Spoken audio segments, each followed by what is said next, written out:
Life is all about change. And as they say, change is a constant. Change is a constant. Because if you don't change by choice, Satan will change you by force. It's a matter of decision. You either decide to change favorably and take control of your life, which is your mission in this world, which is the reason you are created, which is the reason Allah subhanahu wa ta'ala put everything at your service. Because you are the decision maker in this world. The sun doesn't decide its course. The moon doesn't. The rain doesn't. The whole world doesn't. Vegetation doesn't. Plants, animals, they don't decide anything about their lives. They are just programmed to behave in a certain way and follow a certain course. You are the only one given choice. The angels don't decide. They just follow the instructions. You, human beings, and the jinn are the only ones who are given choice. And these are the only two sources where corruption comes about, because they make the wrong decisions. So one of the biggest gifts Allah subhanahu wa ta'ala has given us, Allah has given each one of us, is choice. The ability to decide, the ability to choose which route to take, the ability to choose what action to do, what steps to make, the ability to relate to things, how to understand the world around you, how to understand yourself, how to understand people around you, how to understand events that take place. All of this is a matter of decision. You're making decisions at every single moment of your life. But most of us have given up this gift, and we'll let the society choose for us. We'll let our culture choose for us. We'll let sometimes our friends and peers choose for us. We'll let our teachers choose for us. We'll let our parents choose for us. We'll let the TV choose for us. We'll let our politicians choose for us. But on the day of judgment, you will deal with the consequences of all those choices, whether you made them or let someone else take them for you. You will face the consequences on the day of judgment. You will stand before Allah subhanahu wa ta'ala alone. Alone.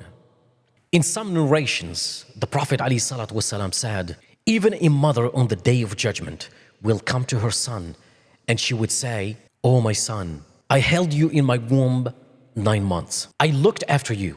I breastfed you. And I stayed up all night just to look after you. I wasted my life and my years just for you to grow up and become independent. And you became independent and successful. Now all what I want from you," and that's on the day of judgment, "my son," she tries to draw his heart nearer by mentioning everything she did for him. Then she says, "Oh my son, in exchange of all of this, all what I'm asking for is one hasana, one good deed, one reward. Just give me one reward from your records so I can be saved from the hellfire. I just couldn't secure a position or a place in paradise. That's all what I'm asking of you." You know what? That son, with all his respect and love for his mother, he says, "Mom, with all respect," I am paraphrasing by the way, "the hasana you are asking for, I am more in need of it than anyone else. Some other time, Mom, some other time. On that day, you will stand before Allah subhanahu wa ta'ala alone, and you will be asked about every single decision. The woman passing down the street that you looked at and you kept staring at will be brought to you live. You could see it.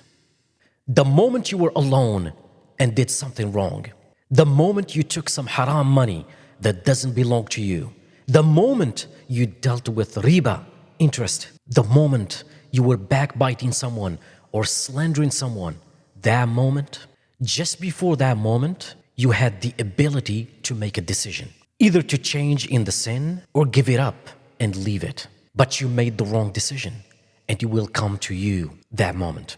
It will be placed and it will be manifested in front of your eyes. When you're standing before Allah subhanahu wa ta'ala and He will ask you about it, the moment the adhan was called, you know it's time for the prayer and you didn't pray because you were engaged with something else. Anything, any of these worldly matters, it will be brought to you and you will regret the decisions you made. When you listen to the whispers of Satan, when you listen to the advice and the social evidence of your friends, of your family, of your culture, and you just flew with the tide, that moment will be brought to you and you will be asked about it and you will feel so much pain about it. The first moment of pain you'll start to feel is the moment the angels come to you and start dragging your soul out of your body. That's the moment Allah subhanahu wa ta'ala spoke about in the Quran so many times. So many times. Allah subhanahu wa ta'ala says, بعد أعوذ بالله من الشيطان الرجيم حتى إذا جاء أحدهم الموت قال رب ارجعون. The moment death comes to one of them, he says, رب ارجعون. Oh my Lord, send me back. That's the moment the soul is dragged out of this body. قال رب ارجعون لعلي أعمل صالحا فيما تركت. Oh my Lord, send me back so I may do something good before I depart again. Just something good. He knows that Allah subhanahu wa ta'ala is merciful. He knows in a way that when Allah subhanahu wa ta'ala gives them the command, they just go about doing it automatically. They can't think of other choices. That's it. But Allah subhanahu wa ta'ala has honored us as human beings. He has given us a trust. You can choose. The angels can't choose. You can't choose. The sun and the whole universe in its magnificence cannot choose, cannot make any choice. You can choose. You can choose, and this is why everything is put at your service. You can control it to a certain extent. And the most important thing to control is that piece of flesh that controls everything in your life. That's the central point. That's the central of a human being. You control it. You can control everything in your life. You can control your eyes, your hands, your tongue, and everything. Discipline your heart. Everything will fall in place in your life.